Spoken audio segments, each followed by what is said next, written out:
GameLeapers, this is part 2, mate, to the 13.10 changes that have been released on Twitter, and they're all over Reddit. The League of Legends community is popping off, mate, because of the changes. So what are the rest of the changes here? We're going to be getting into the top lane changes, the bruiser changes, and there will be a couple of other changes in terms of the system changes we will get into in this video. So the rest of them, the ones we detailed in part 1, I'd highly recommend checking that out if you haven't already. The ones we haven't actually detailed, we will talk about them in today's video. So make sure you stick around for the whole thing so you know exactly what changes are going to hit the Rift in 13.10. And yeah, if you do enjoy the video, please remember to leave a like down below. But if you do actually want to improve the game, these changes won't do it for you, by the way. So what you have to do is improve yourself, yeah, as a player. So what you can do is just sign up to the GameLeap website. You can get access to our exclusive library of content that our challenger players and coaches add to on their daily. And these might be like champion courses, they might be champion guides, macro guides regarding every single role, and championing the game so you can take your game on the Rift to the next level. Check out those links down below and get signed up. Now let's get into the rest of the changes. So first of all, let's talk about the bruiser items in the top lane. Now first of all, we have the fighter items getting buffed. So for Goredrinker, you're getting an extra 25 from the mythic passive. For Stridebreaker, you're getting more attack damage,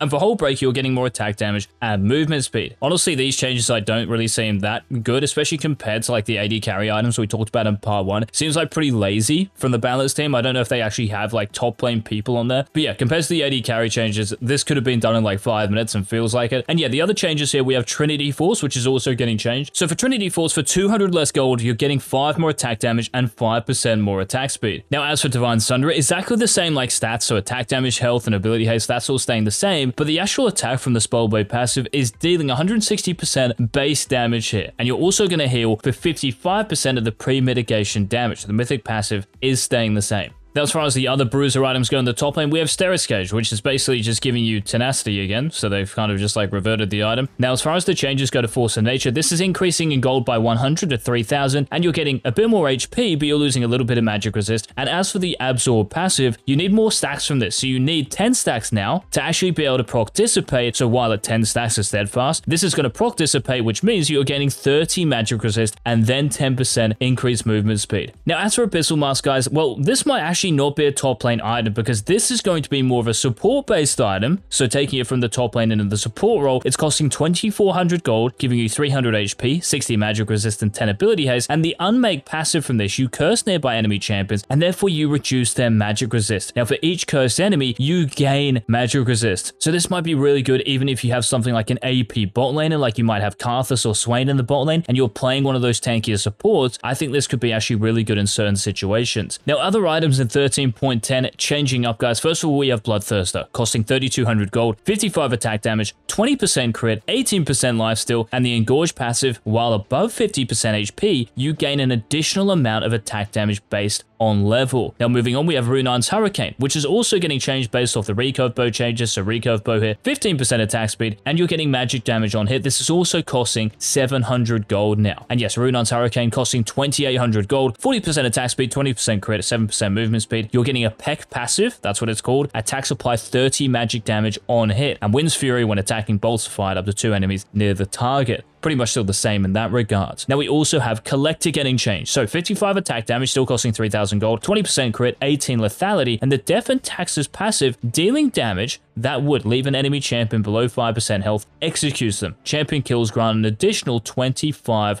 gold. And to be honest, I don't know why the balance team classified this as an assassin item, because it's not. It's an AD carry item. That's just the balance team for you. They are on that good cush. Now moving on, we have Zeal, guys. So it's getting nerfed. So I don't know if this is because PZ Zhang buys the Zeal on Yasuo and just sits on it for like 3 items, but the Zeal nerf, attack speed down by 3%. The movement speed is down by 4% as well. Also, maybe Garen might be hit by this too. Unlucky, guys. Now, Phantom Dancer is getting changed, guys. Attack speed is up, and the new build path is building out a Heartbound Axe, which is costing 800 gold now, a Zeal, and Longsword, costing 2,800 gold in total. Now, we've got 4 more items here, guys, to talk about, and these are all in the support role. First of all, we have Radiant Virtue. So for Radiant Virtue in 13.10, 2,700 gold, 350 HP, 30 armor, 30 magic resist, 10 ability haste, and the Guiding Light passive. Upon casting your ultimate, you transcend, of course, increasing your max HP. Now, while you're transcended, you and allies within a certain amount of range, you heal for 10% of your max HP over the duration, and it grants all other legendary items 75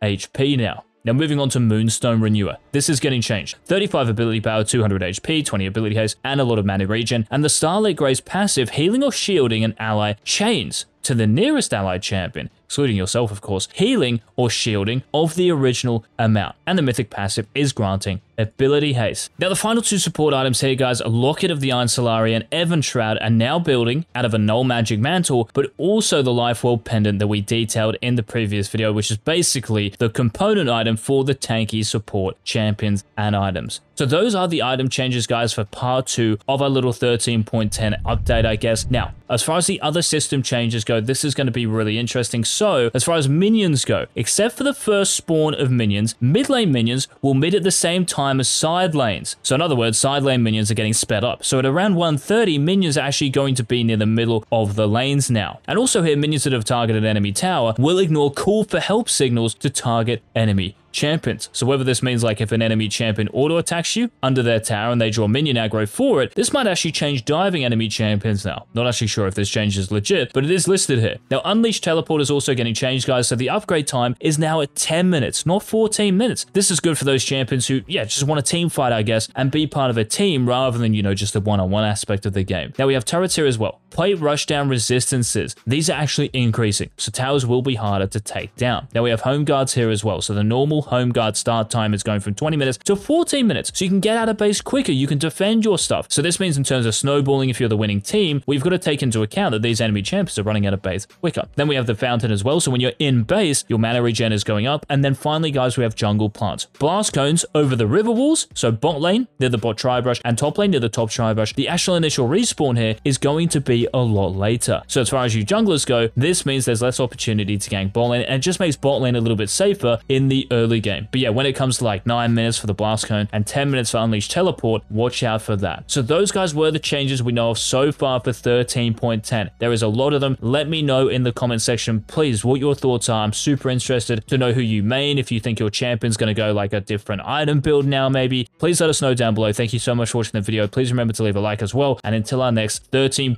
or 13.10, I didn't even know what next patch is going to be. But yeah, until that video, thank you so much for watching. This has been Iggs. Peace